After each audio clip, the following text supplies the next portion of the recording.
교재 19페이지 보겠습니다. 예수님께서 중풍병자를 고치시고 세리 마태를 제자로 부르시고 그의 집에서 많은 세리 및 죄인들과 함께 식사하십니다. 바리새인들이 이에 대해 비난하자 예수님은 자신이 죄인을 부르러 왔다고 하십니다. 또 예수님은 바리새인들과 금식에 관하여 논쟁하십니다. 그 후 예수님은 한 관리의 딸을 살려주시고 12년간 혈루증을 앓던 여인을 고쳐주시며 두 시각장애인의 눈을 뜨게 하시며 말을 못하는 사람도 고치십니다. 우리가 방금 읽은 대로 오늘 마태복음 9장은 주로 예수님의 치유 사건, 많은 자들을 고치신 사건이 오늘 본문에도 나옵니다. 맨 앞에 보면 중풍병자를 고쳐주신 장면이 나오고 그 다음에 마태를 부르시고 그 이후에 야이로의 딸도 고쳐주시고 맹인들의 눈을 뜨게 하시고 말 못하는 사람들 다 예수님께서 고쳐주시는 치유의 사건입니다. 늘 어느 시대에나 아픈 사람이 있고 병든 사람이 있고 예수님의 도움이 필요한 사람이 있습니다. 여러분도 이 새벽에 주님 앞에 나온 것도 육체적인 병도 있을 것이고 하나님 앞에 꼭 해결받고 싶은 기도 제목들, 소원을 아뢰기 위해서 또 이 새벽에 오셨는데 어떻게 하면 오늘 이 본문에 수많은 병자들이 고침받은 것처럼 우리도 우리 인생의 문제를 주님 은혜 안에서 해결받을 수 있을까? 이 질문으로 오늘 본문을 한번 살펴보겠습니다. 맨 먼저 보시면 1절에 중풍병자를 고치신 사건이 나옵니다. 자, 2절 말씀 우리 함께 읽어보겠습니다. 시작. 침상에 누운 중풍병자를 사람들이 데리고 오거늘 예수께서 그들의 믿음을 보시고 중풍병자에게 이르시되 작은 자야 안심하라 내 죄 사함을 받았느니라. 아멘. 오늘 이 본문은 마가복음에 더 자세하게 나옵니다. 예수님께서 말씀을 전하시는데 친구가 중풍병이 들어서 어떻게 운신을 못합니다. 그러니까 그 당시는 우리하고 가옥 구조가 좀 다르니까 이제 친구들이 그 침상에 내 귀를 잡고 지붕을 뜯어서 이렇게 줄을 쭉 내려서 그 중풍병에 걸린 친구가 예수님 앞에 와서 고침을 받게 하는 그런 장면이지요. 그런데 2절에 우리가 읽은 것 중에 중요한 단어가 있는데요. 그들의 믿음입니다. 그들의 믿음. 한번 따라해 보시죠. 그들의 믿음. 자, 그들이라는 말은 중풍병에 걸린 사람은 한 사람입니다. 그죠? 한 사람의 중풍병자를 위해서 친구들이 운신을 못하니까 데리고 나온 거 아닙니까? 그럼 여기서 그들의 믿음이라는 말은 중풍병자라기보다는 중풍병자라고 해도 한 명이니까 그들, 복수라는 말은 친구들이 믿음이 있었다 이런 뜻입니다. 그죠? 그 믿음을 보셨다. 그리고 예수님께서 고쳐주셨습니다. 오늘 9장의 치유 사건을 쭉 보면 유독 두드러지는 단어가 있는데 그 단어가 믿음입니다. 2절에 그들의 믿음을 보시고 예수님께서 6절 마지막에 내 침상을 들고 집으로 가라 해서 낫게 해주셨습니다. 저 뒤에 18절 이하에 보면 회당장 야이로의 딸을 예수님께서 고쳐주십니다. 그 장면도 보십시오. 18절에 보면 내 딸이 방금 죽었습니다. 살려주십시오. 자, 그렇게 가는 동안에 20절에 12년 동안 혈루증으로 앓던 여자가 있는데 예수님이 가시는데 뒤로 가서 겉옷가를 만졌습니다. 그리고는 나았죠.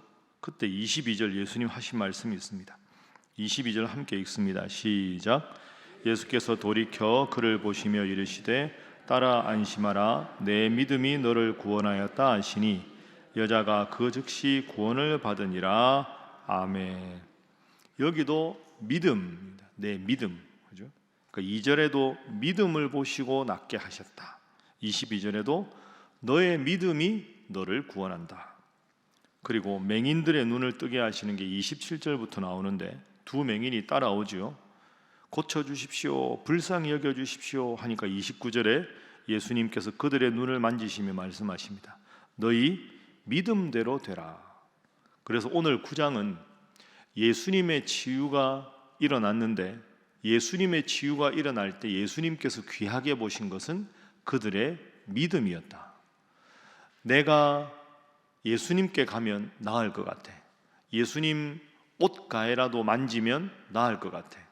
내 친구가 지금 중풍병 때문에 꼼짝을 못하는데 예수님께 모시고 가면 내 친구가 나을 거야. 이런 믿음이 그들을 구원했습니다. 믿음이 중요한 거죠. 예수님에 대한 믿음. 그래서 오늘 첫 번째 기도 제목은 저에게도 굳센 믿음을 허락하소서 하는 것입니다. 저에게도 굳센 믿음을 허락하소서. 여러분, 예수님 당시에 병자가 이 사람들만 있었을 게 아니지요. 수많은 병자들이 있었을 거 아닙니까? 그런데 어떤 병자는 낫고 어떤 병자는 낫지 못했습니다. 결정적인 차이는 예수님께 믿음을 가지고 나오면 나았고, 예수님께서 오셨지만 예수님께 나가지 않으면 낫지 못하는 겁니다. 그러니까 예수님께 믿음을 가지고 나갔느냐 나가지 않았느냐가 관건이지, 예수님이 고칠 수 있는 병이냐 아니냐는 관건이 아닙니다. 무엇이든지 누구든지 어떤 문제든지 예수님께 나오면 예수님께서 해결해 주신다 하는 것이 오늘 본문의 주제입니다. 관건은 우리가 주님 앞에 나가는 믿음이지요. 오늘 새벽에도 주님 앞에 기도하러 오셨습니다. 내가 주님께 기도하면 주님의 더 깊은 계획 가운데 나의 모든 형편을 아시고 하나님께서 가장 좋은 방법으로 나에게 모든 것을 해결해 주시리라는 믿음으로 나오셨습니다. 이 믿음 굳건히 붙잡으셔서 여러분의 믿음이 여러분을 구원하고 여러분의 모든 어려움을 극복하게 되는 기쁜 날 주님 주시기를 주님 이름으로 축복합니다. 자, 오늘 본문에 쭉 치유 사건이 나오는데 그 사이사이에 예수님과 대적자들의 논쟁이 두 군데 나옵니다. 자, 10절 보십시오. 9절에 마태를 부르셨는데 10절에 예수께서 마태의 집에, 마태 직업이 뭡니까? 세리지요. 세리 마태의 집에서 음식을 잡수십니다. 많은 세리와 죄인들이 와서 예수님과 제자들과 함께 앉았습니다. 여러분, 세리는 가장 경멸받는 직업이었습니다. 세리는 그 당시에 로마의 식민지인데 그 동네 사람 중에서 세리를 시킨 겁니다. 왜? 세금을 거두려면 그 마을에 누가 얼마만큼 소득이 있는지를 정확하게 알아야 되는데 로마 군인들은 모르지요. 그러니까 이 세리들은 그 동네의 형편을 제일 잘 아는 사람 중에서 로마의 이 입장을 대변할 수 있는 사람, 우리로 말하면 일제 치하 36년 동안에 친일파 노릇을 한 사람들, 그죠? 일본의 앞잡이가 돼서 일본이 원하는 대로 한 사람들. 그러면 여러분, 일제 시대 친일파는 지금도 우리가 이름을 기억할 정도로 우리 민족 입장에서는 배반자 아닙니까? 그런 사람들이 마태였습니다. 그런 사람들이 세리였죠. 그래서 누가복음에도 보면 삭개오가 여리고성에 예수님 오셨을 때 사람들이 삭개오를 앞으로 못 가게 해서 결국 나무 위로 올라갔지 않습니까? 그럼 죄인들이라는 단어가 세리와 동급입니다. 여러분, 죄인들은 죄를 지은 사람이고 세리는 직업인데 안 맞는데, 세리와 죄인들의 친구라는 말은 세리는 100% 죄인이라는 뜻입니다. 그만큼 경멸받는 직업인데 예수님께서 마태를 제자로 삼으셨습니다. 그러니 11절에 시비를 겁니다. 바리새인들이 보고 그의 제자들에게 이르되 어찌하여 너희 선생은 세리와 죄인들과 함께 잡수시느냐. 이게 시비거리가 될 수 있죠. 야, 예수라는 사람 참 나쁜 사람이다. 그 나쁜 짓 하는 매국노 세리들의 친구라더라. 이런 식으로 이제 올가미에 탁 올가매려고 예수님에 대해서 지금 시비를 거는 겁니다. 예수님의 지혜 보십시오. 12절 함께 읽습니다. 시작. 예수께서 들으시고 이르시되 건강한 자에게는 의사가 쓸데없고 병든 자에게라야 쓸데있느니라. 아멘. 그리고 13절에 나는 의인이 아니라 죄인을 부르러 왔다. 내가 죄인을 불러 구원시키러 왔는데 너희들이 말했지 않느냐? 세리와 죄인들의 친구. 죄인들의 대명사가 세리라면 그들을 구원하는 것이 내 일인데 그들과 함께 식사하면서 그들을 믿음 생활 잘 하라고 나를 믿으라고 독려하는 것이 무엇이 문제냐? 그러니까 이들의 시비거리를 완벽하게 예수님께서 차단하십니다. 예수님의 귀한 지혜를 볼 수가 있습니다. 자, 그 다음에 또 나옵니다. 14절 보십시오. 요한의 제자들, 이번에는 반대자들이 아닌데 세례 요한의 제자들이 말합니다. 아니 우리도 금식을 하고 하물며 바리새인들도 금식하는데 왜 예수 당신의 제자들은 금식하지 않습니까? 이렇게 말하니까 혼인집 손님들이 신랑과 함께 있을 동안에 슬퍼하냐? 신랑을 빼앗기면 금식하는 것이다. 아니 신랑 결혼식에 와서 신랑과 함께 하는데 슬퍼하냐? 세례 요한이 나를 예비하기 위해서 왔는데 세례 요한 제자들이 금식한다고 우리도 금식하냐? 세례 요한이 온 이유가 나를 예비하러 왔는데 내가 이 세상에 와 있는 걸 보고 금식하고 슬퍼할 일이 뭐냐? 함께 열심히 즐겁게 식사하고 더 열심히 하나님 일을 하는 것 아니냐? 한마디로 하나님 예수님께서 모든 반대자들 심지어 요한의 제자들의 질문까지도 다 완벽하게 해결해 주십니다. 성경 읽다 보면 예수님의 이런 위대한 지혜가 번뜩이는 장면들이 곳곳에 나옵니다. 가장 정확하게 가장 바르게 시대에 필요하고 그 시기에 필요한 하나님의 지혜를 딱 보여주시는 예수님. 그러니 대적자들도 물러가고 요한의 제자들도 더 이상 이걸로 문제 삼을 수가 없는 겁니다. 우리에게 이런 지혜가 필요하지 않겠습니까? 이런 지혜가 있으면 우리의 세상에서의 삶이나 신앙생활에 얼마나 신이 나고 행복하겠습니까? 두 번째 기도 제목입니다. 매사에 주님 주신 지혜로 승리하게 하소서 하는 것입니다. 매사에 주님 주신 지혜로 승리하게 하소서.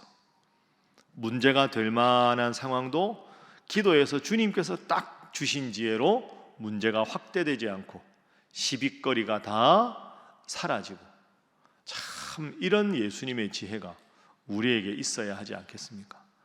그 예수님의 지혜의 특징이 뭐냐? 여러분, 요한의 제자들에게 예수님께서 예를 들어서 무안을 주거나 닥쳐라 뭐 이렇게 했으면 요한의 제자들 입장에서 마음의 상처를 받았을 거 아닙니까? 세례 요한이 금식하냐? 왜 금식하냐?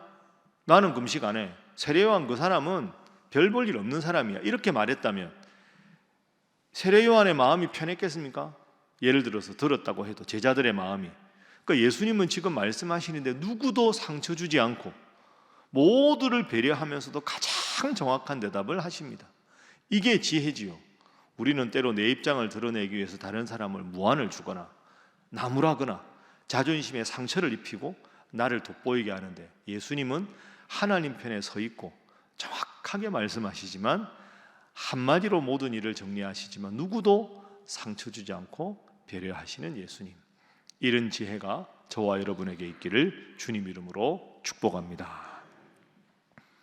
자, 그리고 오늘 치유 사건의 중요한 특징이 또 하나 있습니다. 그 특징은 뭐냐 하면 당사자가 아니라 제3자의 소원을 보고 예수님께서 고쳐주셨다 하는 겁니다. 물론 제가 첫 번째 기도 제목, 우리가 믿음이 있으면 좋습니다. 믿음이 있으면 주님께서 우리를 더 믿음을 보고 흐뭇하게 여기시겠죠. 그런데 여러분, 이 새벽에 여러분 오셨는데 여러분이야 이 새벽에 하나님 앞에 나와 기도하는데 여러분 왜 오셨습니까? 내가 하는 사업을 위해서도 오셨고 내 사랑하는 가족의 구원을 위해서도 오셨고, 그런데 여러분 예를 들어서 가족의 구원을 위해서 오셨는데 그 가족은 지금 여러분이 나와서 이렇게 기도하는 줄 모르지 않습니까? 직접 나와서 기도해야 되는데 내가 기도하는 게 무슨 의미가 있나? 당사자가 기도해야지. 이런 마음이 들 때가 있죠. 같이 좀 나왔으면 좋겠다. 오늘 본문을 잘 보십시오. 은혜가 됩니다. 자, 아까 봤죠? 9장 2절. 중풍병자가 아니라 중풍병자를 함께 데리고 온 친구들의 믿음도 보시고 구원을 받게 하셨습니다.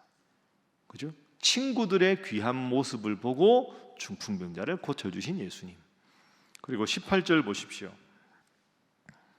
한 관리가 와서 내 딸이 금방 죽었습니다 하고 이제 그 집에 갑니다.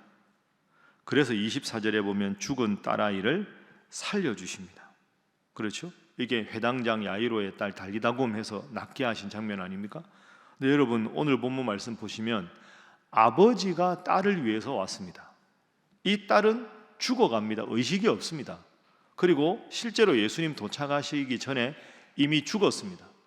그러면 상식적으로 이 야이로의 딸이 아빠, 나 예수님께 가서 기도해 주세요. 나 살고 싶어요. 이렇게 말해서 온 게 아닙니다. 아버지가 죽어가는 딸을 놓고 할 수 있는 방법이 더 이상 없으니까 아버지가 딸을 대신해서 왔습니다. 아버지가 와서 내 딸 살려주십시오 하니까 아버지 믿음을 보고 예수님이 가서 죽은 딸을 살려주셨습니다. 이게 중요한 거죠. 그리고 20절에도 보면 가는 길에 혈루증 앓던 여자 겉옷만 만졌는데 낫게 되었습니다. 27절 보십시오. 두 맹인이 있는데 뒤에서 소리 지릅니다. 불쌍히 여겨 주십시오. 그 한마디 했는데 예수님께서 또 맹인의 눈을 뜨게 해주셨습니다. 그리고 마지막에 32절도 보십시오. 귀신 들려 말 못하는 사람을 데리고 옵니다. 그 사람이 온 게 아니라 데리고 왔죠. 근데 그 사람도 고쳐주셨습니다. 여러분, 이 9장에서 두 가지가 중요합니다. 치유 사건에서. 첫 번째, 제일 좋은 건 믿음을 고백하고 주님께 나와서 치유받는 겁니다.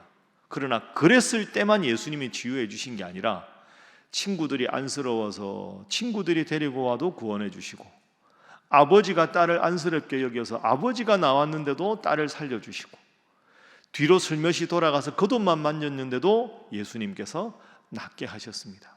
여러분, 이 새벽에 여러분 각자의 문제를 놓고 간절히 기도하십시오. 더불어 내가 내 아들, 내 사랑하는 딸, 내 사랑하는 배우자 구원을 위해서 이렇게 기도하면 뭐하나? 그 사람들은 저러고 있는데 그게 아닙니다. 간절히 중보 기도하면 주님께서 가장 좋은 때 귀한 방법으로 응답해 주실 줄로 믿습니다. 그걸 꼭 기억하시고 새벽마다 나와서 여러분 각자를 위해서뿐 아니라 다른 이를 위해 기도하는 게 필요합니다. 세 번째 기도 제목입니다. 간절히 중보기도를 하게 하소서 하는 것입니다. 중보기도, 다른 이를 위한 기도죠. 간절히 중보기도에 힘쓰게 하소서. 그래서 여러분의 기도로 여러분의 가정이, 여러분 우리 교회 소그룹 공동체가, 여러분의 일터가, 여러분의 기도하는 제목이 하나님께 응답받아서 그분들이 기뻐 뛰놀며 하나님 잘 믿는 분들, 하나님 앞에 문제가 해결되고 억눌리고 소외되고 상처받은 것이 다 회복되는 기도의 능력을 체험하는 여러분 되시기를 주님 이름으로 축복합니다. 기도하겠습니다. 하나님, 주님 앞에 나왔습니다. 주님께 기도하면 주님께서 문제를 해결해 주신다는 믿음 허락하시고, 말씀을 들을 때마다 말씀이 옥토가 같은 마음에 심겨져서 우리가 온전한 믿음 생활하게 하여 주시옵소서. 그렇게 우리의 믿음을 자라나면서 또한 우리가 기도해야 될 이들을 위해서 간절히 기도하여 중보기도의 능력을 체험하게 하시고, 세상에 나가서는 주님처럼 주님 주신 지혜로 항상 지혜롭게 우리의 말할 것을 성령 충만함으로 준비하여 우리가 가는 곳에 갈등이 사라지고 다툼이 사라지고 주님께만 영광 돌리는 복된 나날들이 되도록 함께하여 주옵소서. 어머니 기도회 어제부터 개강했는데 함께 해주시고, 실버스쿨 함께 해주시고, 개강한 3, 4, 5위에도 함께 하시고, 가을에 교회가 계획하고 실행하는 모든 일을 통하여 우리 하나님 큰 영광 받아 주시옵소서. 함께 기도합니다. 주여 믿습니다. 주여 믿습니다. 주여 믿습니다.